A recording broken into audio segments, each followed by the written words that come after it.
Coming up, Dr. Kelson and Samson are back. Join us as we dissect 28 years later, the Bone Temple. Stay tuned. This is a memorial to the dead. So, is this all you're doing? It is.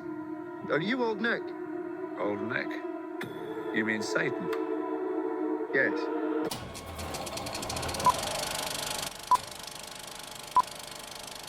Welcome to the Morgue, where we dissect the latest and greatest in the world of entertainment. I am your host, Arturo Padilla, and with me always is Mr. Nick Valdez. Before we get started, do not forget to hit the subscribe button, the like button, and that bell. That way you know when these videos drop. Tex, how you doing, buddy? Oh, man. Howdy, everybody. Howdy, Arturo. 28 years later, the Bone Temple. So first, before we even getting into it, we have to set the stage for the buddies at home. Please go back in the archives. We have a review of 28 years later, and you and I did not like it. we just did not like 28 years later. I don't know, like, if it was because, well, yes, we do know why we didn't like it, but it's like in retrospect, right? Looking back on it, it's like, oh, is it because it was so different from 28 days later and 28 weeks? Yes, that's part of it. That is part of the thing. But in its evolution into like whatever new story this is, it was also very messy, right? And that was kind of our big problem with that first one. It's that it wanted to have the chaos of the earlier 28 films, but in this new, more subdued kind of somber setting and setting up this whole new story and world, basically. And it just, those did not mesh well. And so here we are heading into the Bone Temple, which is like the second phase of this 28 years later trilogy, directed by Nia DaCosta, who we've previously seen with the Marvels, which you and I also liked, just as a heads up. Previously also directed Boogeyman, which you and I did not like, as to the buddies at home. Candyman, right? Oh, I said Boogeyman, didn't I? Yeah, you said Boogeyman. Yeah, Candyman. Boogeyman was actually not that bad. Boogeyman was dope. Yeah. Candyman, right? But yeah, no, you're absolutely right. We get Nia DaCosta directing an Alex Garland script here. Yes. And this is the second movie of this planned trilogy, I think, maybe. Yeah, it's a planned trilogy. Planned trilogy, with the third one being directed by Danny Boyle, I believe. Yeah, he's returning to direct the third one, and Alex Garland, who we've had issues with Civil War. Please go in the archives for that one. Civil War, Warfare, he wrote, but that was a good movie. But I don't know if I Warfare he wrote with the help of the veteran that was also involved in that whole situation. That's exactly that's why that read a little better for sure. Yeah, it's a great movie, but it's also like Warfare. I don't know if I'd credit him with that, right? And it's like, I wouldn't. And heading into this one, we had all those same kind of reservations, and so I mean, I just opening the floodgates here, Arturo, and actually getting into the review. Like, yo, I loved it. This is, spoiler free. This is where the spoilers, we'll start talking spoilers from here on out, but just as a spoiler free kind of quick review. Yeah, I loved it on my end. I liked it much better than 28 years later. It's focused. It's it's cool. It's got some cool ideas. It's got some great characters. A lot of the writing's great. And it's like, oh, okay, you got these performances that are like just next level, and it's awesome. But it's like, man, we had to get through 28 years later to get to this, right? Yes. So just to piggyback quickly what Tex said, I also did enjoy this movie quite a bit. But just before we continue with Bone Temple, I'd like to kind of just gloss over 28 years just a little bit real quick. I did do a rewatch of 28 years later a day before I saw Bone Temple, and I have to say I did enjoy it more the second time around. The first half of the movie is still very messy, and the editing is not my favorite at all, but there is a very good story in that movie, and that story is what we get here in Bone Temple. The best part of 28 years later is what we get more of in Bone Temple. And my favorite part of 28 years later was Ralph Fiennes and Dr. Kelson's role, and that whole half of the second act and third act before we get into the whole Jimmy thing at the end of the movie. But I have to say, 28 years later is not as bad as I initially thought it, but it is still messy, as Tech said. All Yeah. that said, Bone Temple is the complete opposite. This movie is focused, it's streamlined, it's edited well, it looks great, it sounds great. It just planned better than 28 years later. It seems like they wanted to release 28 years later, as Tech said, and throw a little bit of everything in there. It seems like they wanted to have their cake and eat it too, with all the crazy cuts and the weird edits. Yeah, and the And shot on iPhones. yes, all the technical stuff that Danny Boyle brought to the table. But in the OG 28 days later, they wanted to kind of get those vibes back for 28 years later, but it didn't hit quite as well. Unlike in 28 years later, the Bone Temple, every trick that Danny Boyle used was used more effectively by Nia DaCosta in this movie. And that honestly is just a testament to her filmmaking and her vision, because this movie is just so completely different in terms of vibes, Yeah. that it's it's night and day, folks. It's completely night and day. And I Yeah. you're going to hear the word focused and streamlined a lot in this conversation, because compared to 28 years, this one, it definitely brings back that OG feeling of 28 days later, where you had Killian Murphy's character just, his story is focused, and here we go. We're following him, and we don't depart from that. So I'm glad that we're back to this centralized narrative. And don't get me wrong, folks. It's centralized, focused, and streamlined, but there is a lot of madness in this script. We get the Jimmies.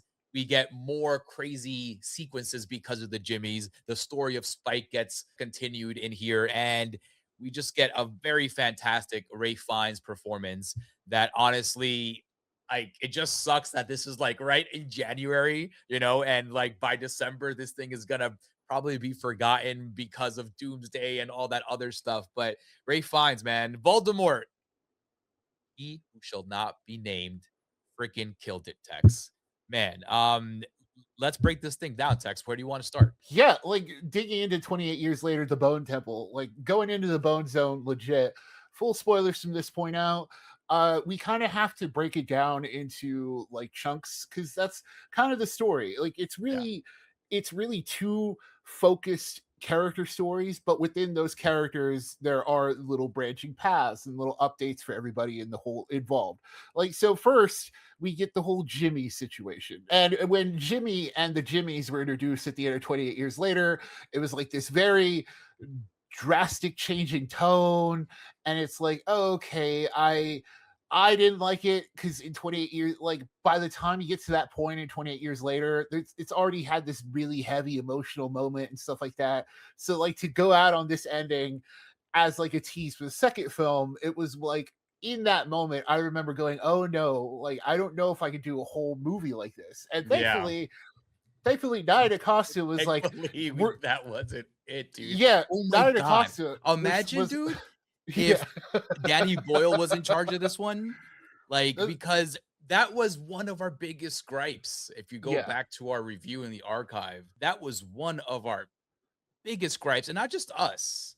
It was like a big thing everywhere. Like, even yeah, if you were a fan of what happened prior to that, that was still such a divisive scene that it was so jarring. It took you out of the moment, especially because you just came off this huge emotional beat with Spike and his right. mom and Dr. Kelson, and then you get the Power Rangers. Legit, it was Yeah, like a sequence in Power Rangers when they all yeah, flip into the scene right on camera. yes. And so, thankfully, Nia DaCosta looked at that and was like, no, I'm not doing that either. Right. And Thank so, God. like, yeah. And you're immediately thrown into that. It probably takes place like not long after the first movie. And Spike is brought into, Jimmy's whole thing. And then you get Jimmy as like a character, right? Like, because in the first film, he was introduced, we get that little flashback introducing him with the church and the Teletubbies. But then, like, as a grown man, you've seen how that kind of stunted his growth in this world. And he's like, Yes. he's very childish and playful, Mhm. but at the same time, incredibly evil. So this is like, so Jack O'Connell, he's already like went down in 2025 as like the best, kind of like the best horror villain of the year last year with Sinners. So like, Yeah. and now he's following this up with Jimmy, and Jimmy is, man, just, it's one of those things where like it's such a good intro scene where he's like, showing how he recruits Jimmy's, calls them fingers, calls him, and he's like constantly talking to this figure called Old Nick, and you're like, what is going on? But then like, he makes them all wear wigs and dress like him, and it's so like, it's so cult like, but it makes a lot of sense in this world because there's a lot of chaos, and you follow the organization, right? You follow a leader, you follow someone with a plan, and Mhm. all sorts of that stuff. But the whole thing is like, yeah, he's taking advantage of these young kids, but at the same time, it's like, yes, he's evil, and yes, he's like, he's got his own issues, but it's never like it's never it's never explicit about the fact that he's like recruiting kids. Like, it's kind of just like, no, he's just recruiting people who listen to him and stuff like that. Yeah, because like It never if you goes think that about route, it, right? Yeah, it never takes that yeah, like it turn. never gets into that like super sinister, too real world kind of situation. Yeah, But like yeah, in terms of the movie, it makes total sense.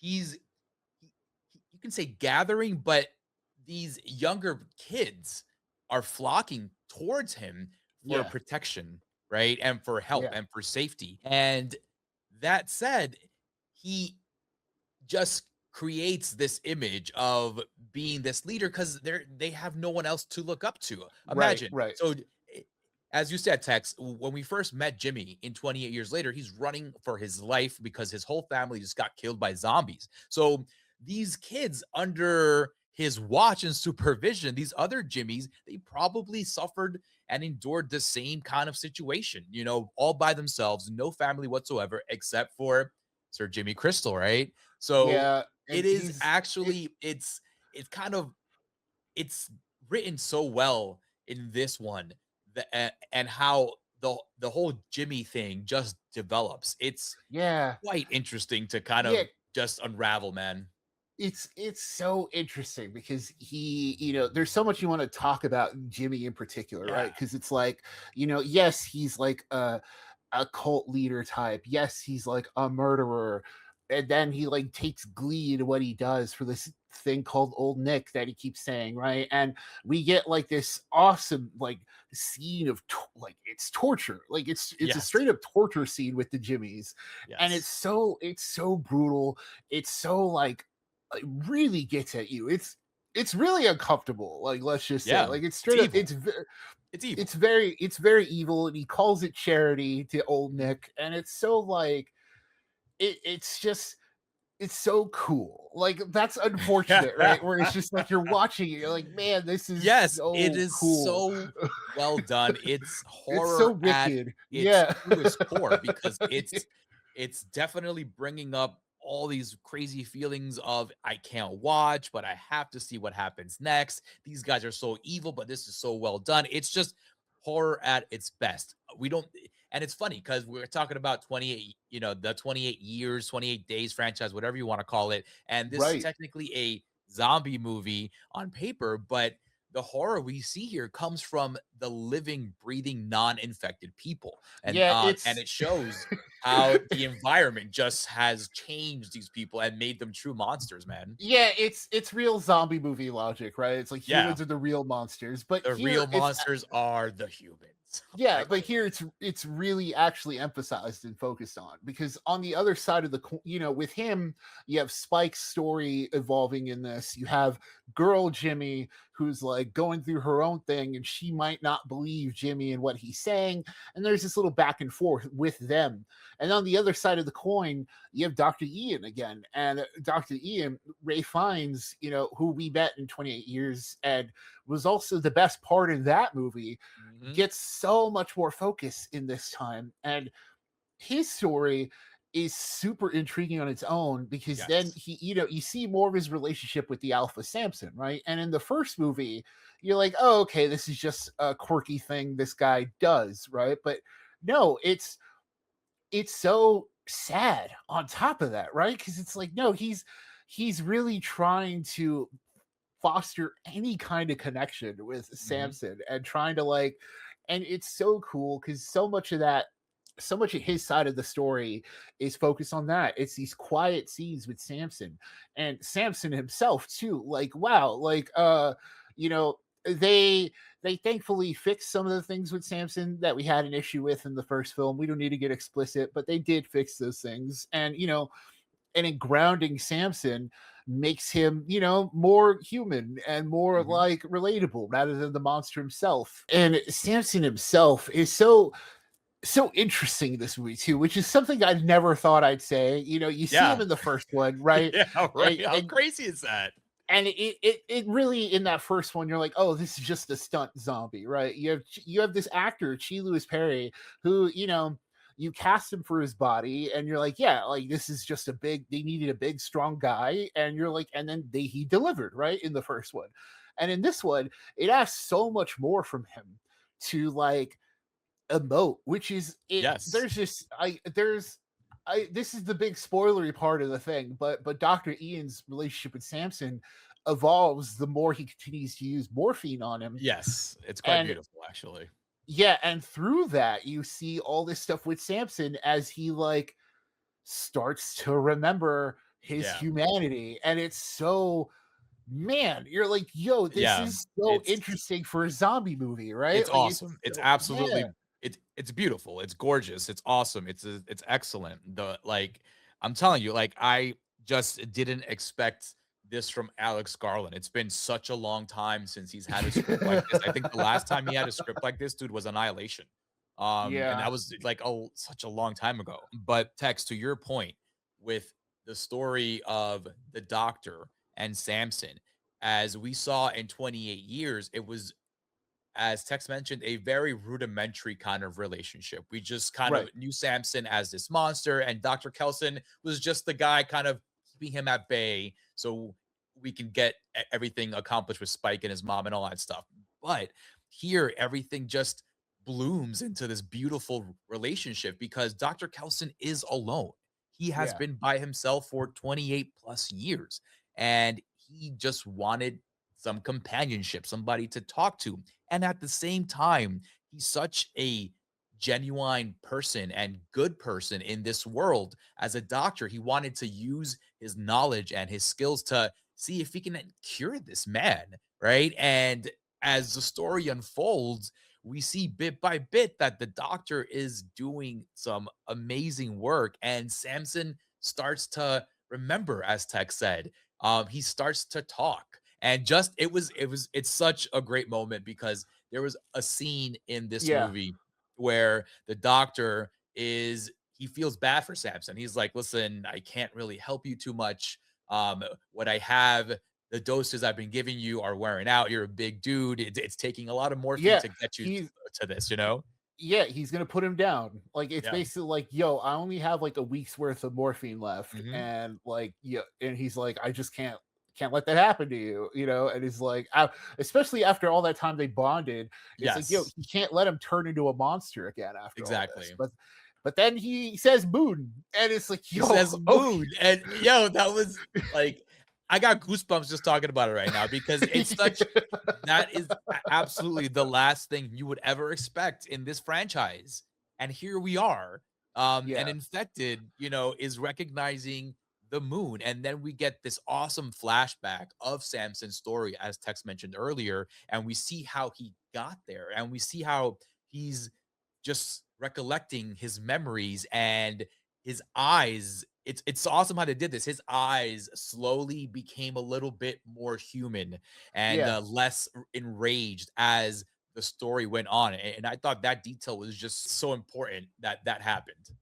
Yeah, there's just so much this dude does with his face, and Mhm. Nia DaCosta so brilliant. Like she knows how to frame faces too. Like this is also the thing, right? It's like, yo, like she there are so many shots of like people's faces. Mhm. Like there's one at Jimmy later when he's like he talks to Dr. Ian at one point, and there's another cool kind of bouncing of the characters as the That's stories collide kind of moment. And there's a shot of Jimmy that you can't might it's a blink and you miss it kind of moment, but you see this little glint in his eyes where he's like, yo, yeah. that's a little bit of evil in there. And with Samson, it's like Arturo said, you see this in his face, and it's not only supported by makeup work and effects work as they kind of steadily remove the zombie stuff from his face, Mhm. like they steadily remove like the rage, but also the actor himself. He's like Yeah. there's so much like physicality he does as he's like figuring stuff out. That's just so interesting. And it's like, yo, and this guy, maybe he's done like a few roles here and there, but no, it's like this is this is awesome. Like, yo, I can't wait Yeah. to see him in Dude, more like, stuff, right? yeah, dude, this guy Chi Lewis Perry, man, 6'9", 6'9" kickboxer MMA guy. He's been in Gladiator 2. He's been in Craven as well. I kind of want to rewatch those movies to see where he's at. He Yeah, actually also had a role in The Running Man as well yeah, this past year. he's a big guy. If you want a big guy, here's your big He's guy, your right? big guy, six And nine, bro. yeah, like here's your guy, right? He's another one of those types of like performers. But no, it's clear that like he's got something. It's like, yo, like there's a lot that he has to do, a lot of subtle stuff. And when you're one on one with Ray Fiennes, that's also very impressive too, because Rafe is like, yo, like he's kind of doing some masterwork here. Yeah, Voldemort So killed it, bro. yeah, like there's a scene where he talks to Jimmy and the stories clash, and they have their moment, their one-on-one, where you get the sense that Jimmy's also letting his guard down. And it's Yes. such a cool scene because Dr. Ian's also on edge, but letting like just trying to be a doctor, like he's It's trying to reach great out to this human. acting, man. And Yeah, and and what's it's just funny is good. that like in this insane world, in this insane franchise of zombies and gore and horror and all that stuff, it was it was scenes of just pure dialogue that were just Yeah, so captivating in this movie and so well done that this is why this movie is what it is. It's good. It's really, really good. And right. again, dude, Garland, I just made me eat a bunch of crow after I saw this. I was like, because his name was there, story by Alex Garland. I was waiting to see somebody else's, Right, name for right. credit, but he killed it with this one, man. What a I freaking mean, story, dude. yeah, that's what I'm saying. Like this, it's just so much more introspective and so much more character focused than the first one. And then it gives you like wild moments too, like wilder than you'd kind of expect. Like it's not, there are moments of like outright violence in this, of course, right? Like it's horror. Like you get some moment of violence, you get some evil stuff, you get some wicked visuals, but the most stunning moment is one that like you kind of don't believe is happening. Like, it's one of the like, when Ray finds at the end, he like sets up this whole thing. Like, okay, so big spoilers for the Yeah, grand big spoilers. finale. You got to set it up. Yeah, you got to set it up. Yeah, big spoilers for the grand finale. It's been headlining like the posters and stuff all this time, and you see this image of Ray finds, right, and you're like, what is going on? Yeah. And as he's talking to Jimmy, they basically like Jimmy figures out that the Jimmys think Dr. Ian is Satan because he wears the iodine and he It's basically he iodine. lives, yeah, yeah, and he lives in a bone temple. So it's like, yo, they think he's Satan, and Old Nick is a nickname for Satan. And through this conversation with Jimmy, like they basically make the deal that Dr. Ian is going to pretend to be Satan for the Jimmys, so that Jimmy can go off and do whatever he's going to do, and they can, and Dr. Ian will survive. That's the whole thing. Is like, do this or I'll kill you. And so you get that setup, but the way they go about it, the way Ray finds like he apparently had like this super goth outfit just out of nowhere. Like, the man wore like the same clothes every day, but had this like metalwork gear ready to go. Yeah, And yeah, like, because remember when he used to stoke the fires and stuff, he used to wear all this stuff, right. so like And it was so dope, man. yeah, So it's dope. so cool because like he lays it out. He sets up like the temple to like look like hell. He plays Iron Maiden, which is the 666 number of the beast title song to the album, and like these kids have never heard it before. So to them, this is all like, I'm sure this is huge, right? Like Yes. they've probably never heard music before this. So like he turns it into this visual and sonic spectacle. And on when you're seeing it happen, you're like, this you I was just kind of like I was floored, Arturo. I didn't know Dude, what to I think. I was was listen, Dr. I was so Kelson into it, is a right? Like, man after my own heart. The man right. has vinyls of Duran Duran. He has the Yeah. real vinyl, which is one of my favorite Duran Duran albums. He's listening to Radiohead. He has Iron Maiden vinyls. Yeah. And Great this guy great is, needle drops in this movie, right? dude, That's the other thing. like, So my just goodness. randomly. Like, Yeah. it was so awesome. And the scene itself, Ray Fiennes goes all out glam in this one, and the dude just absolutely kills it. And to assist him in this crazy performance, he drugs up all the jimmies by like spraying, I think, some kind of morphine powder or whatever into their face to give them a little bit of this like hallucinogenic vibe to the whole thing. And it was just such a jaw-dropping scene because I never ever expected to see something like that. And we pretty much got, I mean, the song itself is very long in reality. We got a couple of cuts of the song, which kind of annoyed me, but that's just me being a fucking metalhead. But it was so well done that I can only think back to be like, hey, Stranger Things, this is how it's done. I know Eddie played Master of Puppets on top of some kind of trailer, but I this is how mean, it's I done. wouldn't. Yeah, it was like out of all the Stranger Things scenes, I wouldn't take that one, but as like the example of a bad one, I'd say maybe it's the Wind Doves Not a Cry bad Purple one. Wind. I if you guys go back to where we review that Stranger Things episode, my biggest gripe was the fact that they should have used Iron Maiden instead of Metallica in Yeah, that scene because of the year they were supposedly, in the show. So Iron yeah, Maiden would have been more appropriate. they finally made better. Like they did do it Yeah. better with the Trooper. Like they finally did the Trooper. They finally Yeah. closed that book there. But this is Did. all to But say, anyways, like, Iron Maiden rules, and it absolutely so ruled good. here. And it made for, like Arturo said, this is wild that this is all in January. I like this is ultimately, I think, what we are going to come back to is like, yo, this thing is in January. This is a Yeah. January movie, and on top of this, please go check out our review for Primate, which was also just a very fun movie, fun and unexpected. And it's the same for this one. And by the time we get to the end of the year, are we going to remember Ray Fiennes lip syncing to the Number of the Beast? I hope so, because it's like there are a few It's things you pretty see in the fucking epic, theater. man. Yeah, there are a few things in the theater that you say are cinematic, and it's like, yeah, it's a cinematic moment. And just kudos to the team, just kudos to everybody pulling it off. I guess just wrapping my end up of the review here. We get the lead in for the third film.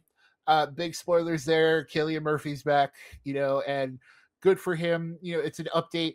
It's funny though, isn't his name Jim too? Right. So like, if Ye- I were Spike, and I just got away from a guy named Jimmy, who everyone else called, like he called everyone else Jimmy's, Was it Jim? and then I meet a Jim. It was That's Jim. going to be That's interesting. hilarious. He is It Jim, was right? it So was funny, like, just a little peek under the sheet. Off air, I was, talking to through text, when I was watching 28 Years Later, and I brought up the Mhm. fact that, like, I was just very annoyed about the detail that they named Jimmy, right? And they named Aaron Taylor Johnson's character Jamie. And when you hear it, the accents are so heavy sometimes that it sounds like they're all saying Jimmy. So now we fast forward to Cillian Murphy and Jim, and Tex bringing up this awesome example of Yeah, so another Jim. it's all entirely intentional. Like this is an intentional thing. Like now Yeah. you can clearly see that this was the plan. And like just yeah, wrapping my end of this thing up, the Cillian Murphy tease, kind of superhero-y, I can't lie. It's very like Avengers vibe. It's very point at the screen. Yeah. Here he Yeah. comes. Yeah. He's got a gun. He's ready. He's ready to save Spike. It's Kind of did very it need like it, to be honest with you? yeah, Like, yeah, it was I think, it wasn't. Yeah, it's post-credit scene vibes. It yeah, really yeah. is. I wish it was a post-credit scene because I think I would have felt a little differently seeing that attached. You know what I mean? Because we get that pretty much right after. Again, it's another thing with Alex Garland and the way he finishes up his scripts, Right. where like it's another kind of jarring tonal shift at the end here, where we get Killian Murphy, Jim, pretty much talking to what I'm assuming is his and Selena's daughter. Yeah. And he's giving her a whole history lesson because he's gonna give her a test on Monday or whatever it is. And Yeah, now we like get the they're whole basically living their lives in this yeah, world, yeah. right? And So it's like, yeah, like it was fine, and but it's like you're following up such a climax, right? And yes, it gets you you're out of following. that vibe all over again, just like in 28 years later when the Jimmies popped up for the first time. Yes, It that's took you exactly it. completely out of it. And that's unfortunately like how I feel about that little addition. That's why I do wish it was post credit. But just to wrap up my end of the conversation with Jimmy, I really, really enjoyed Jimmy and his end. If you see 28 years and then you see Bone Temple and you get to see them back to back, you'll notice that Jimmy starts and ends the same way. You know, he's Yeah. hiding and he's forsaking God. Why have you forsaken me? Why have you forsaken me? I thought that was an awesome way to kind of wrap it all up by going back to the beginning when he was being chased and hiding and just praying that he wouldn't die. And why has God left him? And it ends the same way for Jimmy. And I thought that was very poetic and very cathartic as well because he was evil and Yeah, deserved the ending that he got. that's the thing too. He's evil, but also there's a little bit of that tragic nature to him, right? Where he's Yeah. like, he's not, because he was a liar and a con man, but also when he was confronted with what he might have thought have actually been Satan, he was also kind of scared at that too. Where Yeah. he's like, Yeah. yeah, he did talk to the like Dr. Ian, like very apprehensively. Like it was very, it's just very well done. Just good Yeah. characters all around. It's not, Yes. that's not something I thought I'd praise with 28 years later in Agree. general. Like the characters were not something I thought I'd be like, yo, this is incredible. But no, like this is it's just it's so packed with emotion. It's so just well done and well executed by the entire team. This is a total like the way we do it here at the morgue. It's pay for it, which is go out to the theaters and see it immediately. There's wait for it, which is oh, you can wait for it on streaming, or you can wait till whatever it's most convenient to you will watch it. It's not exactly you're not going to miss much. There's stay away from it, which is self-explanatory. You just don't need to see it at all. I would say pay for it. Like it's January, you need horror. Even if you didn't like that first one, maybe rewatch that first one to get you a better handle on the second one. But it's I'd say pay for it. And I'm down to see what's next. Although it goes back to that apprehension once more because it's not Nia DaCosta behind it. So let's just say that. I know, I know. I am gonna have to agree with Tex and just say pay for it. Go to the theater and buy a ticket for this thing. Even upon a second rewatch of 28 years later, I still say that that one is still a wait for it because of Yeah. everything you have to go through there. But this one, this is this feels like the story they really wanted to tell, right, Tex? Right. The Bone Right. Temple. This feels like the story that Alex Garland brought to Danny Boyle, and he was like, "Hey, check this out, dude. This is how we can continue this 28 years later thing." And what we got in the previous one, 28 years later, it was just the salad and the appetizer in order for us to get to where we are here in Bone Temple. And for that, I say go watch 28 years later and then go to the theater and pay for a ticket to watch Bone Temple before that is out of there. Because, as Tex mentioned, there are some very wickedly awesome scenes in there that deserve a big screen. Ray Fiennes' performance included, as well as Jack O'Connell and his Jimmies. And folks, you can catch 28 years later. Actually, it's playing now on Netflix, so it gets very convenient for everybody to actually see what's going on with that one. And like I said, Mhm. do not wait until Bone Temple is streaming. I highly recommend you guys to go see this. If you guys didn't listen to our review last week of Primate, which was also another pay for it, go see that one too. January has turned out to be so far so good. Tex, knock on wood, Yeah. right? We Yeah. still got a couple of weeks left, but folks, this is unprecedented territory. January is usually dump month. This is where we get the garbage that Hollywood wants to bury in their closets. And we are here enjoying ourselves 3 weeks into January with some awesome theatrical releases that you guys should go out there and witness for yourselves. And once again, this is The Morgue, where we dissect the latest and greatest in the world of entertainment. My name is Arturo Padilla. I am your host, and with me always is Mr. Nick Valdez. A big shout out goes to you guys for listening, and most importantly, for Delvirus for all the artwork you see around you throughout the years. And please, folks, do not forget we have all these episodes streaming on the YouTube. Like, subscribe, and share there, and on the podcast streams wherever you get them, Spotify, Apple, anywhere on your desktop. Please leave us a review. We would highly appreciate it. And remember, folks, it is a scary world out there, but we are here to walk you through it.